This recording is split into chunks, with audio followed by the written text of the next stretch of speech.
کسی نے میرے سے سورہ فلق سورہ ناس کے بارے میں کویشچن کیا تھا، تو میں نے انہیں کہا تھا کہ آپ مجھے بتائیں کہ اللہ تعالیٰ نے سورہ فلق میں آسمانوں کا رب، فلق کا رب، اس کی پناہ مانگی اور اس کی پناہ مانگی ہے 4 چیزوں سے، لیکن سورہ ناس میں اس نے انسانوں کا رب، انسانوں کا معبود، انسانوں کا مالک، تینوں سے میں سے کہتے یہ علیحدہ علیحدہ ایک ہے۔ انہوں نے تو سوال کچھ اور کیا تھا، میں نے کہا پہلے آپ مجھے تو پتہ نہیں، میں تو عالم نہیں ہوں، آپ عالم ہیں، مجھے تو نہیں پتا، میں تو آپ سے پوچھ رہا ہوں کہ یہ قل اعوذ برب الفلق یہ کوئی اور ہے کیا؟ یہ کوئی اور ہے؟ اور قل اعوذ برب الناس جو لوگوں کا رب ہے وہ اور ہے، اور الہ الناس کیا یہ کوئی اور ہے، اور مالک الناس کوئی اور ہے۔ لیکن ان تینوں سے پناہ ایک چیز سے مانگی ہے، ادھر 4 چیزوں سے پناہ مانگی ہے۔ اندھیرے کے شر سے، اندھیرے میں بہت سے خطرے ہوتے ہیں، ڈر آتا ہے بندے کو، ویسے ہی ڈر آتا ہے، ٹھیک ہے۔ مخلوقات، کسی بھی قسم کی مخلوق کے شر سے، سورہ فلق میں 4 چیزیں۔ حاسد جب حسد کرنے لگے اس کے حسد سے، اور ایسی عورتیں جو پڑھ پڑھ کے پھونکتی ہیں گانٹھوں پہ یا جادو کرنے والوں سے، یہ 4 چیزوں سے پناہ مانگ رہا ہے، چاروں سے پناہ مانگ رہا ہے فلق کے رب سے، ٹھیک ہے۔ لیکن سورہ ناس میں صرف ایک چیز کی پناہ مانگ رہا ہے، کہہ رہا ہے کہ اس چیز کی پناہ مانگو، کہو کہ میں پناہ مانگتا ہوں، یا اللہ میں پناہ مانگتا ہوں، کس چیز سے اور مانگ کس سے رہا ہے؟ رب الفلق، رب الناس، الہ الناس سے۔ تو یہ تینوں کیا ڈیفرنٹ شانیں ہیں میرے رب کی، وہ ایک ہی رب کی، یا یہ لوگوں کے الہ اور رب اور مالک فرق ہے؟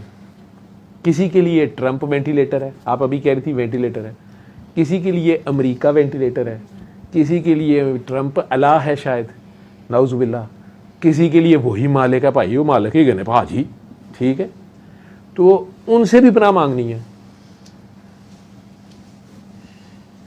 ایک بیوقوف ہے، وہ سمجھتا ہی رب، اس کا رب ہی اتنا سا ہے وہ، لیکن اس کے سر پہ ہی وہ آپ کو بد دعا دیتا ہے، اس کے سر پہ ہی وہ آپ سے جادو کرتا ہے آپ کے اوپر، یا کوئی سازش کرتا ہے، یا اس سے مل کے آپ کو جو بھی کرتا ہے، تو پناہ مانگی جا رہی ہے ان سے بھی، اسی رب کی، ٹھیک ہے، ان کی جو بھی انڈرسٹینڈنگ ہے، لیکن مانگی صرف ایک چیز سے جا رہی ہے، اور وہ ایک چیز کیا ہے؟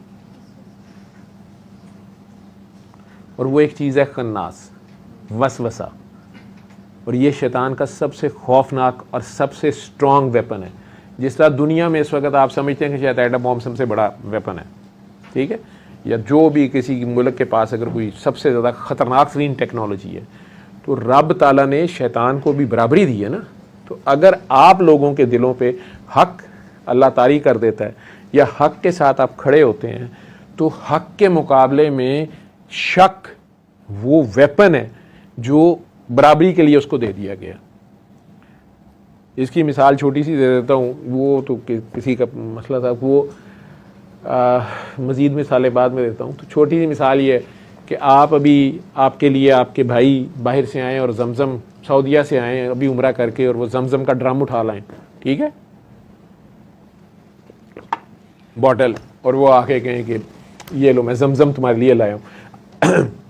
آپ بڑے شوق سے وہ زمزم پینے لگے، اور ساتھ ہی سامنے نیوز فلیش ہو گوگل پہ یا ٹی وی پہ کہ مکہ مکرمہ میں جعلی زمزم کی بوتلیں بھر بھر کے بیچنے والے وہ گرفتار ہو گئے، سعودی کو وہ پکڑے بھی گئے تھی، فیکٹری پکڑی گئی تھی۔ اب آپ نے وہ پکڑا تو آپ نے پھٹ پائے، بھائی جان آپ نے کہاں سے خریدی تھی؟ اب آپ کو شک آ گیا اس زمزم پہ کہ نہیں؟ ٹھیک ہے، اور شک آ گیا تو اب آپ کا وہ جذبہ، آپ کی وہ چیز وہ نہیں رہے گی۔ یہ میں آپ کو بتا دوں شک کتنی خوفناک چیز ہے۔ آپ اچھی بلی اپنے گھر پہ رہی، آپ اکیلے رہ رہے ہوتے ہیں دونوں میاں بیوی، آپ کی فرینڈ آ جاتی ہے، یہ واقعہ ہوا ہے ابھی، آپ اکیلے رہ رہے ہیں دوسرے ملک میں، آپ کی فرینڈ آپ کو ملنے آئی ہے اور آپ کے پاس ٹائم سپینڈ کرنے آئی ہے دوسرے سٹی سے، اور وہ جاتے ہوئے تیسرے دن کہتی ہے ایک بات ویسے میں تمہیں کہوں، کیا یہ بھائی جان گھر کیسے آتے ہیں؟ یہ کیا ہوا ہے یار, یہ کیا ہے, اندر انٹر ادھر کرتے ہیں السلام علیکم, پھر دوسرے کمرے میں چلے جاتے ہیں. وہ کہتی اصل میں تم سے شرماتے ہیں نا, تو تھوڑا ویسے بھی وہ تھوڑے شائع ہیں, وہ زیادہ بات نہیں کرتے, وہ ایسے ہی کہتے یہ کیا طریقہ ہے. میرا ہسبینڈ تو چاہے میری بچیاں بیٹھی ہوں, بچے بیٹھے ہوں, وہ تو اندر انٹر ہوتے ساتھ ہی کہتا ہے او مائی ڈارلنگ, وہ مجھے ہگ کرتا ہے, کس کرتا ہے. پھر وہ کمرے میں جاتے ہیں, وہ کہتے ہیں میں فریش ہو گیا, گھر آتے ساتھ تھکاوٹ اتر گئی. ویسے نہیں, یہ جاوید زیادہ ایکسپریسو نہیں ہے, ویسے ایسی ہیں.